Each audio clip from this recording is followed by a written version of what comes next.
ऐनक पहने लाठी पकड़े चलते थे वो शान से, सालिम कांपे थर थर थर थर सुनकर उनका नाम रे।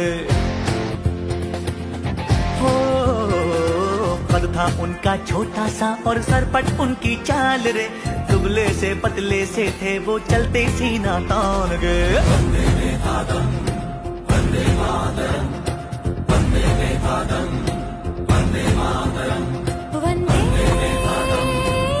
આજે 2 ઓક્ટોબર રાષ્ટ્રપિતા મહાત્મા ગાંધીજીની જન્મ જયંતિ અમે સૌ ચૂંટાયેલા પ્રતિનિધિઓ દ્વારા પુષ્પાંજલિ કરી। પછી મહાત્મા ગાંધી સ્વચ્છતાના પણ આગ્રહી હતા।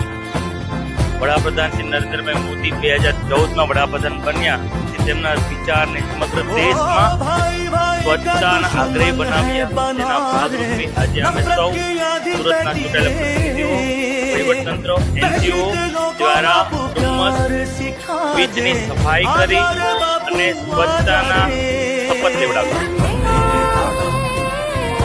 લોકોને આજે પણ વડાપ્રધાનશ્રીએ તેમની સ્પીચમાં કહ્યું કે નિરંતર સફાઈના આપણે આગ્રહી બનવું પડશે, કે નિરંતર આપણે ગંદકી કરતા હોઈએ છીએ તો સફાઈને પણ નિરંતર આપણે આગ્રહી બનશું।